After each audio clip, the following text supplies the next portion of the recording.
بسم الله الرحمن الرحيم وعاشروهن بالمعروف فإن كرهتموهن فعسى أن تكرهوا شيئا ويجعل الله فيه خيرا كثيرا. دا حقونه د خپلوانو بیان شو ډیره زمانہ د مور پلار حقونه بیان شو بیانیږي پارځای کې د خپلوانو د رشتہ دارانو حقونه بیانیږي د اولاد د تربیت او داغي حقونه بیانیږي. خدا یو حق چې دی دا ډېر کم بیان شوی یا بچا ډېر نه بیان کړي. هغه حق دی د زنانو د بیبیانو د ښځو چې انسان باندې سړی باندې کومه ښځه واده ده او په نکاح ده دغه انسان دی د هغې هم حق شته. د پلار خپل حق دی، د زوی خپل حق دی، د رور خپل حق دی، د خور خپل حق دی، د اولاد او د لونو خپل حقونه دي. نو د دې ښځې چې دا تا باندې راواده ده د دې هم څه حقونه شته او هغه هم پیژندل پکار دي. مونږ د خاوندانو حقونه بیانو او دا یادو چې ډېر لوی حق یې دی او که چېرته کې سجده د الله نه سوا بل چاته جایز وی نو نبی صلی الله علیه وسلم فرمایلی و چې ما به زنانو ته ویلي و چې د خاوندانو ته سر ښکته کوئ، خو دې طرف ته چې د دې زنانه کم حقونه دي چې قرآن کم بیان کړي دي یا حدیث پاک کم بیان کړي دي هغه هم زده کول او زوتول او یادول پکار دي که نه. په ډېرو کورونو کې د پښتنو زنانو سره زیاتی کیږي، بد کیږي. ډېرو زنانو سره قسمه قسم ظلمونه کیږي. وجه دا ده چې د دې مخلوق چا حقونه نه دي پیژندلي، چا نه دي بیان کړي، نو د هغې نه دا لبه جوړه ده. نو ګوره قرآن پاک ګوره بار بار سورت نساء د زنانو په نوم باندې صورت دی، په نساء صورت کې د زنانو حقونه بیان کړي دي. هغه پیژندل هغه صورت ویل او زده کول پکار دي چې د زنانو کم حقونه دي. صورت بقره کې د زنانو حقونه بیان شوي دي. دغه شانتې نور صورت دی د زنانو د پردې خبرې دي، د زنانو حقونه دي. احزاب کې دي، دا ځای په ځای صورتونو کې بیان شوي دي. دغه هم پیژندل پکار دي که نه. څنګه چې د خاوندانو دي ګوره قرآن پاک دا هم ویلي دي چې وعاشروهن بالمعروف د زنانو سره په ښه طریقه باندې وخت تېروئ، د خپلو ښځو سره ښکلی وخت تېروئ، مزېدار وخت تېروئ، ګزاره ورسره کوئ. کله داسې ویلي دي ولهن مثل الذي علیهن بالمعروف. د دې زنانو هم حقونه شته، د دې په خپلو خاوندانو باندې حقونه دي. خاوندان دې پوره کړي، ټیک ده په دې زنانو باندې هم حقونه دي، خو د دې زنانو حقونه شته په سړو باندې نه هغه به هم هغوی پوره کوي. پکار دا دي چې پوره کړي. که چېرته کې د دې زنانه نه خطا وشوه نو دا نه ده چې د دې د خطا علاج دا دی چې یو دوه درې خټکې پرې د زنانو د غلطۍ سزا دا ده چې له وړته به لاس کوي. د زنانو د غلطۍ سزا دا ده چې د کوره به یې شړې. نه وروره دا نه ده، دا د زنانو سره ظلم دی. قرآن وګوره، سورت النساء وګوره چې که زنانه او ستا په منځ کې مثال تعلق روانو جاړ دی نو تا ته قرآن پاک وایي فعظوهن، نصیحت وکړئ دې زنانو ته. دې کښېنوئ، جرګه ورسره وکړئ، مینت ورته وکړئ، نصیحت ورته وکړئ، قرآن ورته بیان کړئ چې سمې لارې ته راشي. که چېرې په دې باندې لارې لرانلې نو دویم نمبر سټیپ دویمه پوړی بیا دا ده وهجروهن فی المضاجع. بیا ورسره خفګان وکړئ، جداوالی ورسره وکړئ، بس بیا ورسره په هغه بستره کې جداوالی. دا نه د کوره به بار نه وځې، چېرته بار به نه تښتې چې ګنې کور ورته پرېږدمه، نه په دغه کور کې به یې، په دغه کمره کې به یې، خو ستا به ورسره خړی، ستا به ترېنه خفګاني. په دې باندې پوهېږي هغه څوک چې هغوی پوهېږي. نو کېدای شي په دې باندې مسله سمه شي. بیا که په دې باندې هم سمه نه شوه، غلطي او خطایي داسې وه چې هغه بیا کوي، په نصیحت باندې هم ونه شوه، په خفقان باندې ومنه شوه اول خو په نصیحت باندې به مسله حلي که تاله نصیحت درځي او تا نصیحت وکړو اول خو که په هغې نه شوه نو په دې خفقان باندې په دې جداوالي باندې په دې مخ اړولو باندې به مسله حل شي خو که نه شوه نو ودربوهن بیا پکې د ګزار اجازت دی خو داسې ګزارو چې هغه سخت نه هغه ناکاره نه ځکه نبی علیه الصلاة والسلام د دې زنانو سپارش کړی چې ودربوهن غیر مبرح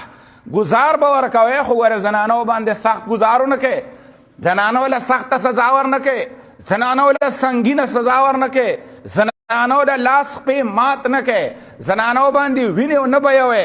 نبی صلی الله علیه وسلم ویلیو او چې بیا هم ستاسو کور هغه ځای له نه راته نو دا نه ده چې ته د طلاقو ځای له ورمنډه کوې او وایې چې بس زما د دې په میانځ کې د سیند د هغه کاڼ عمره د خوړ د شګو عمره د ونې د پاڼو عمره دومره طلاقونه ما ورکړي دي نروره بیا وایي فبعثوا حکما من اهله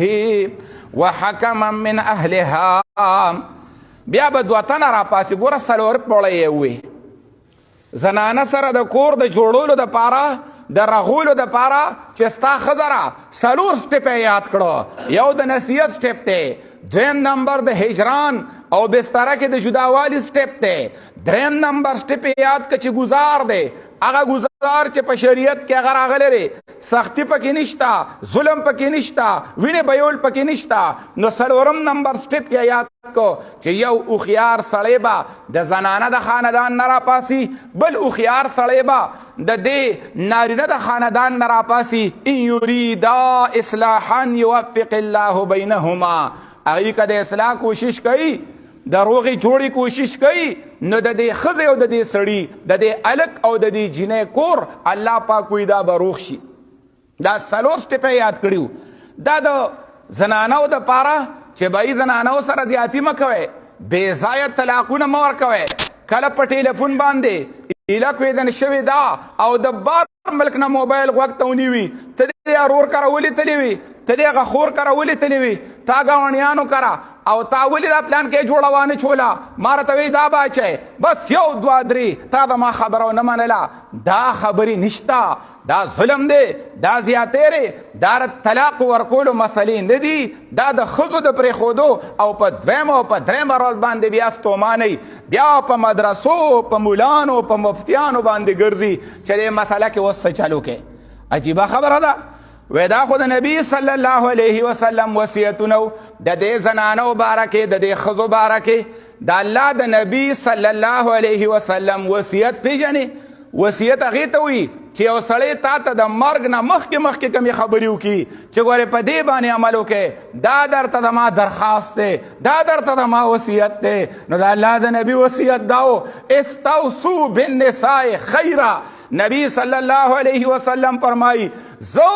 تاسو ته وصیت کوم او مسلمانانو او امت محمد صلی الله علیه و آله وسلم چې تاسو د زنانو سره ښه معامله وکړئ دې سره ښېګړه وکړئ استوصوا بالنساء خیرا دا د الله د نبي وصیت دی او مونږ څه کوو سهار او ماښام او کیسې یې مشهورې کړي پلانکي ښځه یارولې وه تا نه ده یارولې پلانکي پیشو موجلې وه د پیشو په وجلو باندې ښځه یارولې وه پلانکي په لوړ یارولې وه پلانکي په تماچه راړولې وه پلانکي په ړومبي اوقاتو کې لختې ته لاس کړی نو بس د هغه نه اوس چېرېږي نه روره زنانو سره به ظلم نه کوې زنانو سره په دې ملک کې ته ګوره په کال کې څومره زنانه چې په دې وطن عزیز پاکستان کې په هغې باندې تیزاب ورړولی شي دا ظلم نه دی څومره زنانه دي چې هغه په بېدردۍ د غیرت په نوم باندې وجلی شي دا غلط کار دی دا ظلم دی زنانه د غیرت په نوم باندې وجله دغه شانتې څومره زنانه په دې ملک کې داسې شوي دي د پښتو په دې وطن کې چې پلانکي وي د ښځې نه پوزه پرې کړه پلانکي وي د زنانه نه سر یې وله کوړا کړو پلانکي وي زنانه نه غوږونه لرې کړه پلانکی زنانه سره پلانکی چلو کو ډینګې چلو کو دا ظلمونه دي او دا زیاتی دي د الله د نبی صلی الله علیه وسلم وصیت خدا و چې یا مخلوقه او زما امتیانو دې زنانو سره ښېګړه وکړئ دې سره ښه معامله وکړئ دې سره ګزاره وکړئ او قرآن پاک چې ګوري په قرآن پاک کې الله عباد الرحمن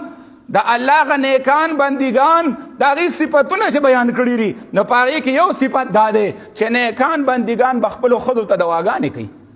تا چېرې خپلې ښځې ته دوا کړې ده خو چې کښېنې نو زما ښځه داسې را او زما ښځه هغسې را چې کښېنې نو دا ښځې وژل غواړي چې کښېنې نو دا وایي چې دا ښځې زغلول غواړي چې کښېنې نو د ښځو غیبت کې د زنانو بد بیانوي. ما کې کومه کوالټي ده ما کې کوم ښه صفتونه دي زه کوم د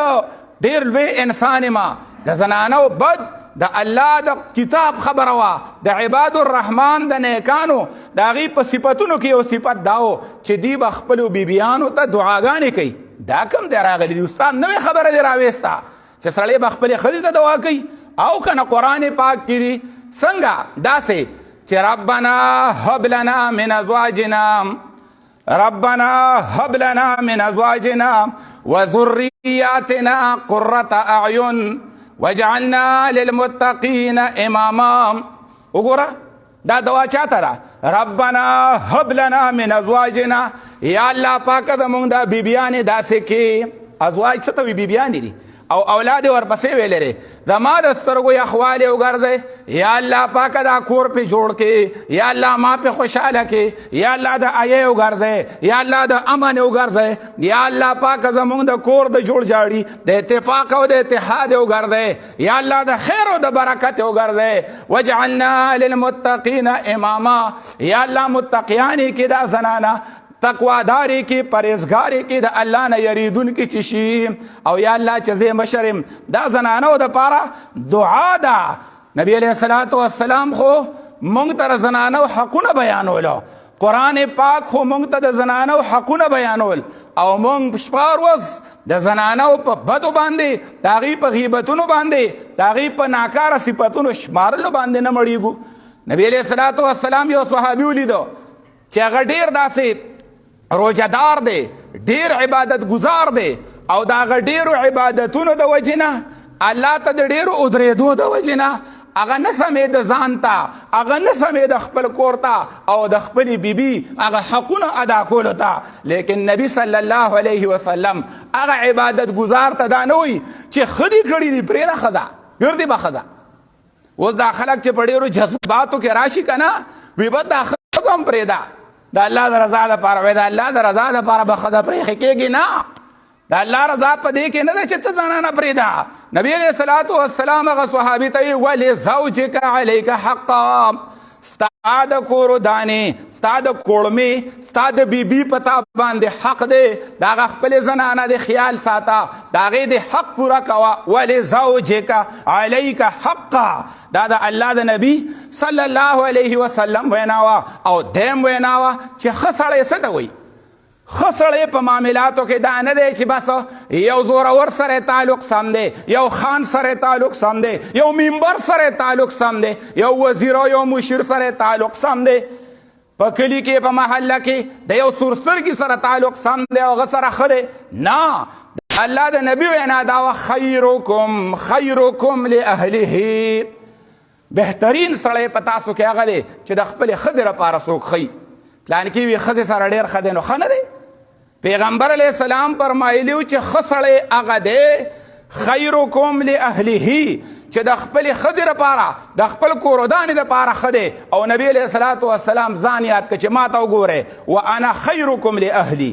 زه په تاسو ټولو کې د خپل کور والو سره د خپلو بیبیانو سره د ټولو نه ښیمه. نبي علیه الصلاة والسلام خپل کور کې ځای هم جارو کړی دی. نبي علیه الصلاة والسلام خپل کور کې جامې هم وینځلي دي. نبي علیه الصلاة والسلام د خپل کور د زنانو سره لاس امداد هم کړی دی. وانا خیرکم لاهلي دا د نبي علیه الصلاة والسلام وینا وه چې زه د خپل کور والو سره په تاسو ټولو کې د ټولو نه ښه ځایمه. او مونږه که چېرته په ډریورۍ کې په کلینډرۍ کې په غټ ګاډي کې زنانه ولیده نو د 1000 روپو په دی 1500 روپۍ هغې له ټیکټ ورکوو. اوی د نر بچیا که موږ چېرته کې زنانه په هوټل کې ولیده چې ما ته ډوډۍ کېدي هغه هوټل کې ډوډۍ خرڅېږي هغه په پیسو باندې ده لیکن چې یو زنانه یې ماته کېدي یو جینۍ یې ماته کېدي نو زه هغې له ټپ ورکوم. ټپ پېژنې بابا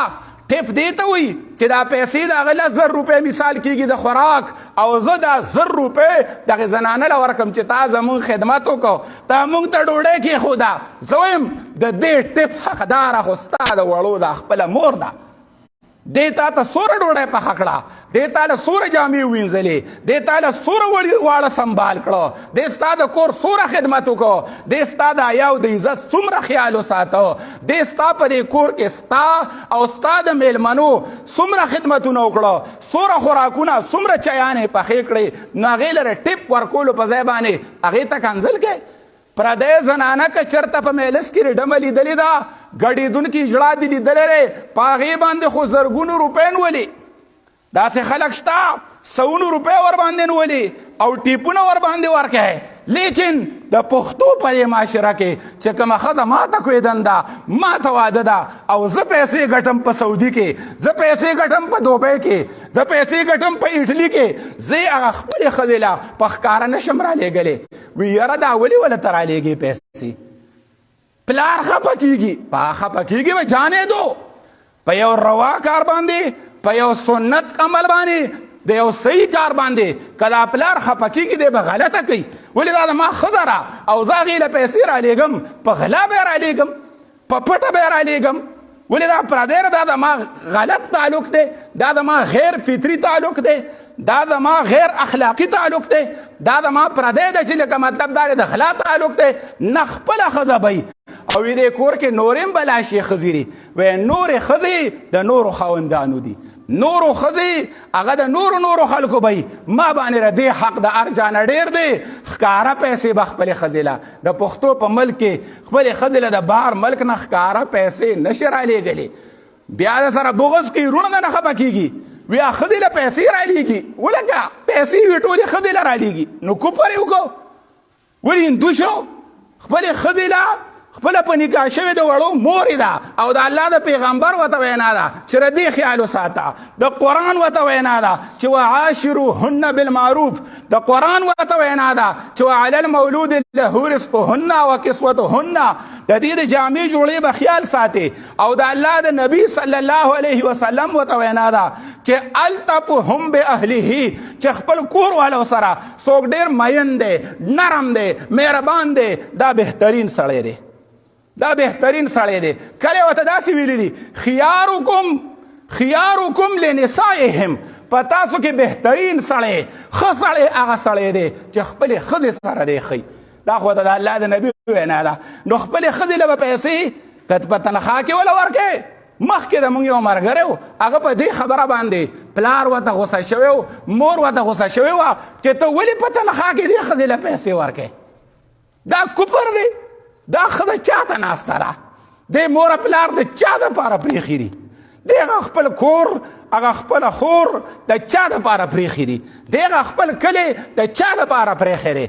د دې پړه کې ته یې که ټوله دنیا روانېږي د دې ښځې به دومره پروا نه وي خو که د خاوند د درد اوري نو دا ښځه به خفه کېږي دړدېږي دا ستا دپاره چې ته خاوند دی او تا ته الله او رسول ویلي چې د دې خیال وساته خو زما او ستا دا معاشره چې کوم ده د پښتو نظام دا وایي چې نه دې له به نه ورکوې دا به پلار له راولېږي دا به رور له راولېږي او دا به پلانکي له راولېږي نو هغه به دې له بیا ورکوي سل به دې له ورکوي سل به دې له ورکوي زر به دې له ورکوي دا هم کور کې وي ښځه ده نه وروره انصاف دې ته وایي دا د دې خاوند دی ویم په دې باندې یو سړي ښځه پرېښې وه هغه ملګری د مونږ چې خاوند و خپلې ښځې له پیسې ورکولې په تنخوا کې او پلار او مور ورته وایي چې نه دا کار به نه کوې دې له به نه ورکوې دا خو ته تنخوا ټوله په دې باندې خرابوې به څه ورکولې 100-200 روپۍ به یې ورکولې وایي دا پرېږده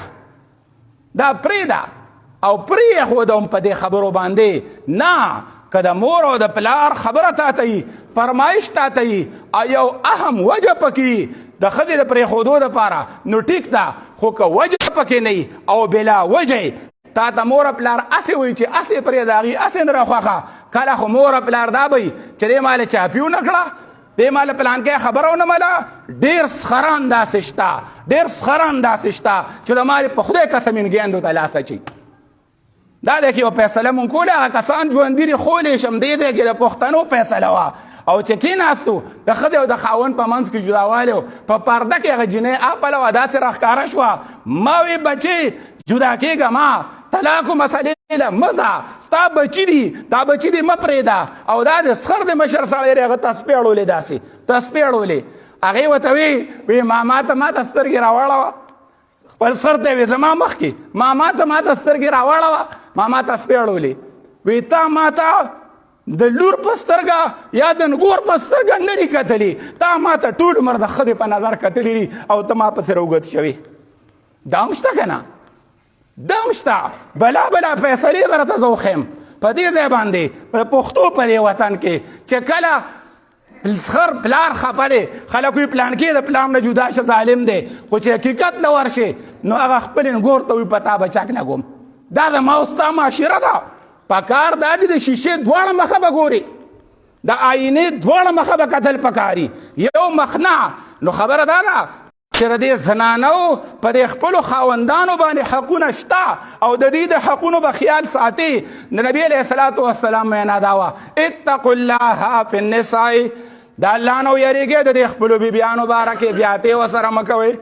د الله نه ویریږئ د دې خپلو بیبیانو باره کې دا د الله د نبي وینا وه کله ویلي ولهن علیکم رزقهن وکسوتهن بالمعروف د الله نه ویریږئ د دې زنانو د جامې خیال وساتئ د دې زنانو د خوراک خیال وساتئ د دې زنانو د پیزار خیال وساتئ د دې زنانو د خرچې خیال وساتئ په ښه طریقه باندې معاشرې ته ګورئ ماحول ته ګورئ د خاندان نورو زنانو ته ګورئ د نبي علیه الصلاة والسلام وینا وه د قرآن وینا هم دا وه وعلى المولود له رزقهن وکسوتهن بالمعروف دا پلار چې دی دا د دې ماشوم پلار دی د دې زنانه خاوند دی د پلار باندې د دې ښځې خیال ساتل دي جامه جوړه ده پیزار دی خرچه ده او دغه شانتې ډوډۍ ده د هغې لپاره کور دی او که چېرته کې مثال په کور کې خامخا اړه جګړه راتله د الله د نبي ګوره سپارش کړی دی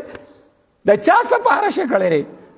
نبي علیه الصلاة والسلام سپارش د ښځو کړی دی چې وخلکه که د خپلې ښځې له مثال چېرته جګړه راله او ګزار ورکوئ نو له ورته لاس نه کوئ ټوپک تماچې ته لاس نه کوئ ظلم ونه کوئ زنانو سره بلکې د الله نبي وي فضربوهن ضربا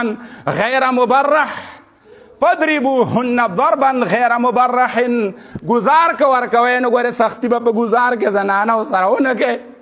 ته ګوره دا د الله د نبي وصیت دی امینت دی خاوندانو ته چې یا خاوندانو د زنانو لکه ګزار ورکوئ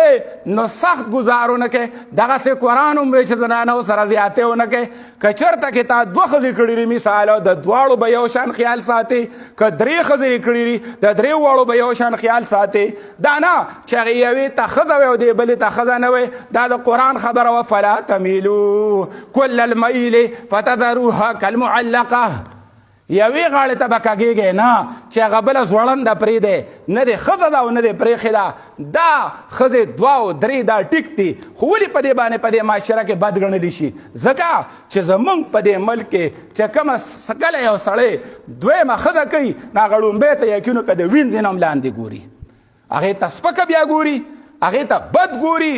دا هم ظلم دی دا حدیثونه معلومه وه چې دا سړی به په یوه غاړه وچ د قیامت په میدان کې د الله دربار ته را رواني او غلطي او خطایي په حدیث پاک کې راځي په زنانو کې خامخا شته په ښځو کې چې ستا کومه بیبي ده په دې کې ته وایې چې دا غلطۍ دي که نه استاده ته خو موږ ته په منبر ناستې حقونه وې خو په هغې کې نقصانونه دي په هغې کې عیبونه دي د الله نبي فرمایلي وو چې د دې زنانه مثال داسې دی لکه یو اډوکې دی یو پختی ده کږه هغه پختی چې کږه ده نو ګزاره به ورسره کوې وخت به تېری کږه به وي لم یزل اعوجه لم یزل اعوجه دا به همیشه داسې کږی یعنی زنانه کې به خامخا څه نه څه خبرې به پکې خو د الله نبي فرمایل چې که یو پکې خبره د نقصان ده د خطایې ده بله و پکې ښه کوالټي هغې بلې ته ګوره ستا به د هغې حیا خیال ساتي ستا به تېنه بچي تا د بچو تربیت به یې کړي تا سره به یې په وچه خولو دې زنانو چې په دې ملک کې د پښتنو سره دا په وچه او په ناره کومې ګزارې وکړې سړی دا خو د وړکپ ته ورکولی دي مونږ خلکو ما او تا څه ګټلي دي په ناره باندې ډوډۍ نشته خوراکونه نشته هغه شانتي ګاډي او رونقونه نشته، هغه شانتي کورونه نشته، او هغه مهر چې کوم مقرر کړی هغه ولا نه ورکو، په وراثت کې برخه ولا نه ورکو، هغه خپل حقونه ته ولا دا نه وایو چې دا ولا ورکو، او بیا هم هغې ګزاره وکړه د نبي علیه الصلاة والسلام وینا وه هغه ښه صفت یې راواخله او دا بد صفت پې ولا پټ کړه، ګزاره کوه او لم یزل اعوجو، مطلب دا و چې خامخا په دې زنانه کې به څه نه څه غلطي که ته وایې چې نیغه به یې کړم نو ټک به وکړي ماته به شي، که ته پې زور کوې که نه زور نو ستا به کور روان شي، ټک به وکړي چې ټک وکړي شي دوه ځایه شي، کور به دې روان شي. او ان کرها منها خلقا، که چېرته کې د یو سړي نبي علیه الصلاة والسلام فرمایل د زنانه یو خوی نه و خوښه کره منها خلقا، نبی علیہ الصلوۃ والسلام به دشمنی به سره نه کوي د زنانو سره، رضی منها آخر، چرته بل خبره وپکې داسي چې پاغه باندې به ترځای، پاغه باندې به ته خوشاله شي، تا سره به په ناره گزاره کړي، تا به وړو تربیت کړي، ساده حیا به خیال ساتلی، خیر دی که خایس او یو سو بل څه ته ګوري دا خبرې که دغه ورکې نه نو نورې به پکې داسې خبرې چې په هغې باندې به ته رضایې. نبي صلی الله علیه وسلم به د دې حقونو خیال وساته. ګوره که گپ شپ لګولي، ټوکې ټکالې کولی او کیل تماشې کولی، د دې خپلو زنانو سره دا جایز دي. پردی جینۍ سره، پردی هلک سره کیل تماشا، پردی هلک په سیلونو ګرځول، پردی هلک سره ګپونه، پردی جینۍ سره، دا خو ناروا دي. خو د خپلې ښځې سره پیغمبر علیه السلام خپلې بیبي سره دوړم لګولی دی. نبی علیه الصلاة والسلام بیبي ته وی د منډې مقابله کوو، سفر دی، خوش میدان د څوک شته نه، نارینه نشته او ښځه او خاوند دي، د الله نبي دی او د هغه بیبي ده، دواړه په ضد باندې منډه وي. د منډې مقابله ده، دوه ځله دا مقابله کړې ده، دوه ځله، یو ځل نه دوه ځله. سره خیال دی دا د زنانو د هغې د حقونو، د هغې د خوشحالۍ دا خیال وساته. د نبي صلی الله علیه وسلم احادیث خو ده، اخري خطبه چې کله ویله نبی صلی الله علیه وسلم د اخري حج په موقع چې کله اخري خطبه ویله نو نبی علیه الصلاة والسلام په هغې کې ټولو مسلمانانو ته وصیت یې وکړو، اعلان یې وکړو چې دا کومې زنانه په تاسو باندې در واده دي، د دې زنانو خیال وساتئ، د دې د حقونو خیال وساتئ، تر دې پورې چې که پردی زنانه ده، مثال کونډه ده، غریبه ده، د هغې کونډې هم خیال وساتئ. او دی ووی چې چا د کونډې خیال وساته نو نبی علیه الصلاة والسلام به داسې اجر دی لکه دا مجاهد دی. د الله په لار کې جهاد کول وي دا دي چې د یو کونډې، د یو مسکین، د یو غریب خیال وساته. وی دا داسې دی لکه ټول عمر روژهدار، دا داسې دی لکه هره شپه الله ته ولاړ. زه وایم دا چا معلوم نه کړه چې راځئ چې دا معلومې کو، کونډې معلوم کو، کاکا غټ کاکا هر چاته معلومي، خان کاکا هر چاته معلومي پیژني، منبر صاحب هر څوک پیژني، او مشهور او معروف سړی هر څوک پیژني. زه وایم کمال دا دی، سړیتوب دا دی چې راځئ چې غریبانان، عجزان، کونډې، رنډې، یتیمانان معلوم کو. دا دی زموږ په دې کلي کې کته یو زنانه ده کونډه، او د هغې دوه زنانه واده شوي او دواړه کونډې دي، نو درې کونډې په یو کور کې اوسي، درې کونډې په یو کور کې، او د دې بچي دي دوه درې، نو دغه دوه درې یتیمانان بچي او دا درې کونډې په یو پردي کندهار کې، او هغه کندهار چې قسم په خدای در راپرېوتورې ته پکې غوا مو نه تړې چې تا په 2 لکه روپۍ کومه غوا اغوستي، په 2 لکه روپۍ کومه دا سیریا غوا دې اغوستې را، ته به پکې هغه غوا ونه تړې چې یاره راپرېبوځي، دا د دې نه دی. او هغه پردی کندهار او دغه درې کونډې پکې اوسي. زه وایم دا معلومول پکار دي. یو نوجوان دا پیدا شوی خبره هم کړې ده چې یاره دا کور به ولې جوړ کو، خو ځمکه نشته. د الله د رضا دپاره 2 مرلې 3 مرلې په دې ټول وطن کې، په دې ټوله پښتونخوا کې او شوه کې که چا ورکړه نو دا به د 3 کونډو، د 3 یتیمانانو سره ښېګړئ. هسې خو بلا خلکو خرڅې کړي، پیسې خو پې ډېرو اخیستې، ډېرو خلکو اخوا دېخوا کړې د خېټې دپاره ځمکې، ډېرو خلکو یارانو، دوستانو، موستانو له ورکړې را ورکړې، خو دا کمال بس چې تاسو کوکې ارمان او افسوس چې هغه کونډه چې الساعي علی الارمله والمسکین کالمجاهد فی سبیل الله، چا چې د کونډې د مسکین د یتیم د غریب خیال وساتو دا مجاهد دی، د الله په لار کې جهاد کوونکی دی. او نبی علیه الصلاة والسلام به انا وکافل الیتیم له او لغیره فی الجنة هکذا، زو او د یتیم خیال ساتلو والا بنی آدم دا په جنت کې داسې یو ځای ما سره به یو ځای. نو دا یتیمانان هم پکې دي، کونډې هم پکې دي، خو بنیان پکار دي، معلومولو والا پکار دا دي. دا مې راته مثال وي چې پکار دا دي چې داسې خلک په چم محلت او په علاقه کې معلوم کا او د هغې خیال وساته. دا کمال نه دی چې ته وایې په دویم ځل عمرې له تلي وم، په درېیم ځل عمرې له لاړم او بیا د عمرې نه رالم، زه عمرې له ته راځه منم دی، خو پردی حق ورکا، پردی ځمکه ورکا، پردی کانډر ورکا، پردی پیسې ورکا او د داسې کونډو رنډو حق دا ما چې راته ووایې د بیا بیا عمرو د تلو نه قسم په خدای یو په لس او یو په شل فار بیټر، د دې ډېر زیات ثواب دی. د دې خلکو خیال وساته، دا بیا بیا چې ځې او بیا بیا چې ځې بیا بیا چې ځې د هغې په ځای باندې د داسې غریبانانو، د یتیمانانو، د کونډو، د بېوسه، د بېڅوکه د دې خلکو خیال ساتل، د هغې په کور کې خوشحالي، د هغې په کور کې اوړه، د هغې په کور کې دانې. او دا د دغې خلکو ارمان دی را چې ما راته ووایې چې یاره چې ته یو خپله کوټګۍ وې او په دې خپله کوټګۍ کې د مونږ نه سا ووتې چې خپل کانډرګۍ وې ټول عمر پردي کانډار کې پردي کانډار کې پردي کانډار کې او مونږ تاسو وایو ورګه ماربلې پکې لګېدلې دي، ورګه په غسلخانه کې ټیلونه لګو، ورګه انګلیش کموډ پکې نشته، ورګه انګلیش کچن پکې جوړو، ورګه پرشونه پکې داسې داسې کوو. قسم په خدای دی په یو کور باندې دا چې مونږ کوم کورونه نن سبا جوړو د لسو او شلو غریبانانو کونډو یتیمانانو کورونه په هغې جوړېږي او مونږ یې د ځان دپاره جوړ کړو، پیسې پې والوځو، د کروڑ نه سیوا دا په وړوکي کور باندې نن سبا لګي. نو مطلب مې دا و چې د دې زنانو د دې خپل کور والو د دې خیال وساتئ. او نبی علیه الصلاة والسلام فرمایل الا وحقهن علیکم، خبردار شئ د دې زنانو په تاسو باندې حقونه شته او دی در باندې هم حقونه دي. ان تحسنوا الیهن، چې احسان کوئ نو د خپلې ښځې سره احسان وکړه. ښېګړه که کوئ هغه صحابي چې وایي ما سره پیسې دي د الله په نامه ورکوم، نبي علیه السلام ورته په نږدې خلکو کې دا ښځه یاده کړه چې په دې خپله ښځه باندې ولګوه دا پیسې، دا بهترین ځای دی د پیسو د لګولو. تحسنوا الیهن فی کسوتهن ورزقهن، نبی علیه الصلاة والسلام به ښکلې جامه، ښکلې پیزار، ښکلې کور، ښکلې د هغې دپاره د خوراک انتظام دا وکې. دا زنانو حقونه و چې نبي علیه الصلاة والسلام او دا د ښځې حق نه و چې د سعودي نه، د دوبۍ نه، د بل ځای نه ستا یو اشنا ټیلیفون وکړو اته ورسره خبرې کوې، بیا ورته وایې هو زموږ د کور زنانه سره هم ته خبرې وکړه، هغه خپل دوست سره په خپله ښځه خبرې او هغه هم خوندوالي بیا. او دا ته ورته زنا لار ښیې لا تکرهو فتیاتکم علی البغاء، خپله زنانو ته د زنا لارې مه ښیې. دا خو ستا ملګری دی نو ستا د ښځې سره یې ملګري کې.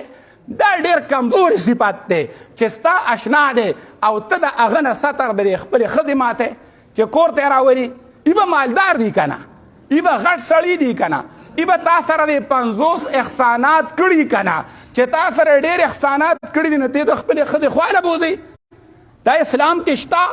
دا پښتو کې شته، دا د غیرت په کتابونو کې شته، دا د حیا په کتابونو کې شته چې پردی سړی او بیا ورته وایي هو زما د کور والو سره او نمبر والا یو فیصله کې تلي و، هغې ښځې وی د دې خاوند نه جدا کېږم زه درته کیسې وکړم بلا شي. دې غاړې ته نږدې یو کلی و،